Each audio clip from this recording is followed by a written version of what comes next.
வணக்கங்க. ஊர் வந்து சக்கடிக்குப்போம். பேர் வந்து கப்பலோட்டிய தமிழன். இது எங்கே இருக்குது பார்த்தீங்கன்னா, செஞ்சி அடுத்த மேல்மலையனூர் பக்கத்தில் ஒரு கிராமம். இப்போ பார்த்தீங்கன்னா, நம்ம வந்து மணிலா சாகுபடி பண்ணியிருக்கிறோம். நாட்டு மணிலா இது வந்து. இது பார்த்தீங்கன்னா, நம்ம வந்து இதுக்கு ஃபுல்லாக வந்து இயற்கை முறையிலே பண்ணியிருக்கிறோம். களைக்கொல்லி எதுவுமே நம்ம அடிக்கலை இதுக்கு. களை கொத்தி தான் ஆள் வச்சு தான் களை கொத்திருக்கிறோம். என்ன விஷயம் அப்படின்னா, மனிதர் இப்போ அரிசியை வந்து நம்ம வந்து முழுசாக வந்து ஆர்கானிக்கில் சாப்பிட்றோம், பாரம்பரிய அரிசி சாப்பிட்றோம். அதே மாதிரி உணவில் எந்தெந்த பொருள் 3 வேளை உணவுலையும் கலக்குதோ அந்தந்த பொருள் எல்லாமே நம்ம வந்து இயற்கை முறையில் நம்ம வந்து பயிர் செஞ்சு சாப்பிட்டா நமக்கு இன்னும் வந்து 100% பலமும் நோய் எதிர்ப்பு சக்தியும் அதிகமாக இருக்கும். அந்த வகையில் தான் இப்போ நம்ம வந்து மணிலாவை இயற்கை முறையில் நம்ம இது பண்ணியிருக்கிறோம். வெவ்வேறு உணவு எது சாப்பிட்டாலும் ஆனால் எண்ணெயை வந்து நம்ம பயன்படுத்தாமல் சாப்பிட்றதில்ல.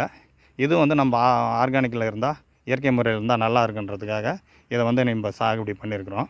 இப்போ பார்த்திங்கன்னா இதில் சின்ன சின்ன ஓட்டை விழுது. பூச்சிங்க வந்து அப்படியே கட் பண்ணி சாப்பிடுதுங்க. இதை இந்த மாதிரி நூல் பூச்சியும் 1, 2 இருக்குது இதில். இதுக்கு இப்போ நம்ம உடனே வந்து இதுக்கு நம்ம இயற்கை முறையில் என்ன வைத்தியம் அப்படின்னா பூச்சி விரட்டி அடிக்கணும். இப்போ இதை தான் நம்ம வந்து இந்த பூச்சிங்களுக்கு இப்போ நம்ம அடிக்க போகிறோம். இது தாங்க அந்த பூச்சி விரட்டி, நம்ம மணிலாவுக்கு அடிக்க போகிற பூச்சி விரட்டி. இதில் என்ன இருக்குது பார்த்தீங்கன்னா,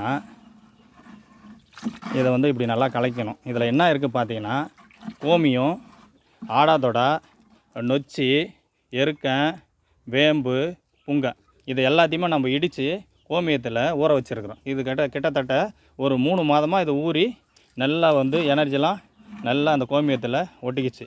இப்போது நம்ம இதை மணிலாவுக்கு அடிக்க போகிறோம். இப்போ இந்த மாதிரி அடிக்கும்போது என்ன ஆகுனா, இந்த வாசம் வந்து பூச்சிங்களுக்கு பிடிக்காது.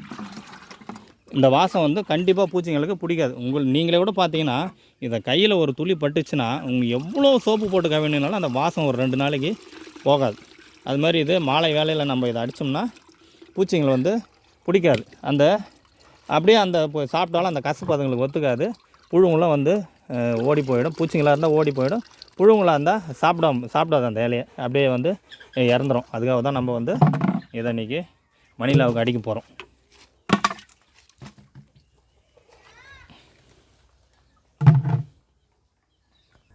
அதே மாதிரி பார்த்திங்கன்னா இது முருங்கை செடிக்கும் அடிக்கலாங்க.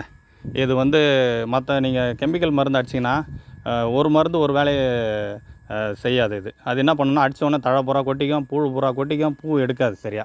இதெல்லாம் பார்த்தீங்கன்னா மரமும் பச்சுன்னு வரும், பூவும் கொட்டாது. முருங்கை மரத்தில் ஒரு நூல் பூச்சி மாதிரி இலையை சாப்பிடும், அதுவும் சுத்தமாக இது பண்ணிவிடும்.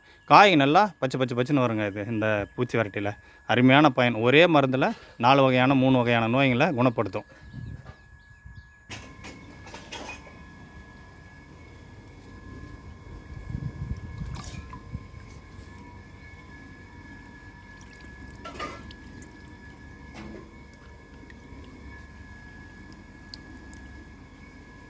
தண்ணி எடுத்துமா